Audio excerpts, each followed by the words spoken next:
Sasa ukimzungumzia na Fida pamoja na Eni, watu wengi pia wanawafahamu kwa sasa hivi ni kama wapenzi kwa sasa hivi tunapozungumza. Sasa baada ya kuyafurahia mapenzi kwa maana ya Eni Olua pamoja na Fina wao bwana, na kwa mujibu wa Eni mwenyewe wamethibitisha kuanzisha ama ujio wa bendi yao mpya ya pamoja. So ni ushauri ambao watu wengi pia waliutoa na kwa mwaka jana kwamba kwa nini msianzishe band kwa hii chemistry ambayo mmekuwa nayo. Sasa taarifa na ikufikie tu ya kwamba mpenzi wa msanii Fina anaitwa Eni, yeye ameandika ujumbe wa hisia nzito uliowagusa mashabiki wengi, akielezea hofu, matumaini na hatua mpya anayoingia kwenye maisha yake ya ubunifu na muziki. Kwenye ujumbe huu ambao na Eni yeye mwenyewe binafsi amekiri kuwa ana hofu, lakini sio hofu ya kuonewa huruma, bali hofu inayokuja pale anapokaribia kuanza jambo jipya, na ameelezea kuwa muziki ni aina mpya ya sanaa kwake, jambo linalomfanya ajisikie tofauti na ukilinganisha na kazi alizowahi kufanya hapo mwanzo.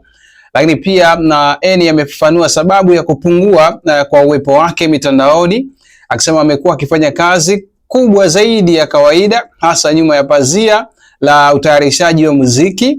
na amebainisha kuwa kutengeneza muziki sio kuandika au kuimba nyimbo pekee, bali ni mchakato mrefu na wenye kazi nyingi. Lakini cha kuvutia zaidi kwenye andiko lake ni kwamba Eni amethibitisha rasmi kuwa yeye na Fina wameunda bendi ndogo iitwayo Eni and Fina, na tayari wameandaa nyimbo nyingi kwa pamoja. Na kwa mujibu wa Eni, hatua ya kuandika ujumbe huo ilimfanya ahisi kuwa safari ya muziki wao sasa imeanza rasmi, akiwaomba mashabiki wake msaada. Lakini pia Eni amewahimiza mashabiki wake kusikiliza na kuunga mkono muziki wao pindi utakapotoka, akisema kuwa licha ya hofu zake anaamini kazi wanayoifanya ni nzuri sana, na ujumbe wake aliuhitimisha kwa shukrani kwa mashabiki wake, akisisitiza kuwa hawaoni kama mashabiki tu, bali anawaona kama marafiki wa kweli waliompa nguvu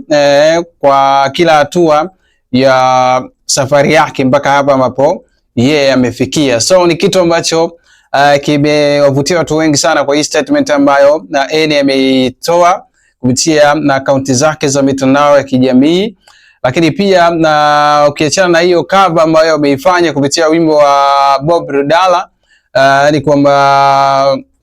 kwa maana kwenye wimbo unaitwa Nimekuchagua Wewe, waliifanya pia cover kwenye wimbo wa Simi unaitwa Smile For Me. Kwa hiyo unaweza kaona ni kwa kiasi gani ambavyo hawa watu wawili wamekuwa na hiyo chemistry ya kufanya kazi ambazo zimekuwa na ya kufanya covers za nyimbo na zimekuwa zikipata mapokezi makubwa sana na kuingia kwenye chati mbalimbali za kustream muziki.